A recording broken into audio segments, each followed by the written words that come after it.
Goeiedag, liewe vriend en welkom by vandag se Huisfix. Ons is die afgelope tyd besig om te fokus op ons jaartema. Saam bou ons op God.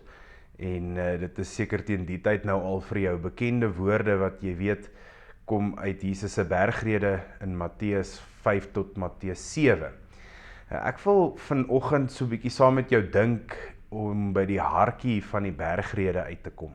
Nou, as ons die bergrede so deurlees, kan dit maklik vir jou lyk soos nog 'n stel reëls wat ons moet nakom as gelowiges. Maar ek glo nie dit is die hart van die bergrede en waarom Jesus dit vir die skare mense leer nie.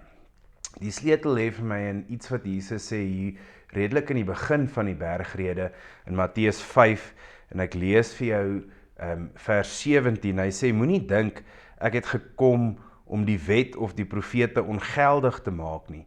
Ek het nie gekom om hulle ongeldig te maak nie, maar om hulle volle betekenis te laat kry. Nou as jy vir enige iemand in Jesus se tyd sou vra, hoe kom 'n mens naby aan God, of hoe kom jy in die teenwoordigheid van God, dan sou hulle vir jou gesê het, deur die wet te onderhou, bring jou in die teenwoordigheid van God. So amper asof hulle na die wet gekyk het as hierdie leer wat jy kan gebruik om op te klim na die teenwoordigheid van God toe.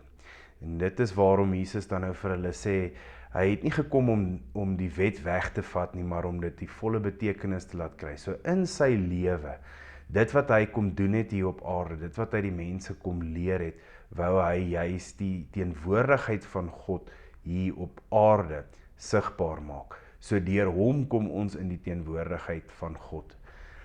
En 'n paar verse net voor dit sê hy dan vir die gelowiges wat hy daar van die bergrede af leer, sê hy, julle is die sout van die aarde en julle is die lig vir die wêreld.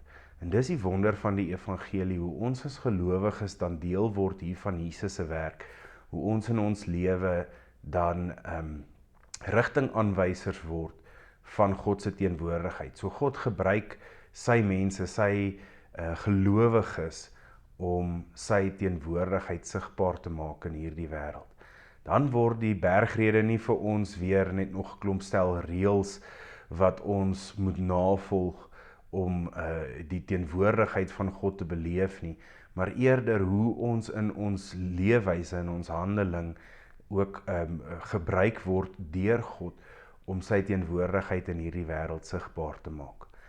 Kom ons onthou dit as ons so deur die bergrede lees en as ons ook na sy wet kyk, dat die onderhouding van sy wet nie 'n manier is vir ons om in die teenwoordigheid van God te kom nie, want die wonder van die evangelie is juist dat God deur Jesus Christus na ons toe gekom het en dat ons die voorreg het om deel te kan wees van sy koninkrykswerk, om sy teenwoordigheid sigbaar te leef in hierdie wêreld, om die sout van die aarde te wees en die lig vir hierdie wêreld.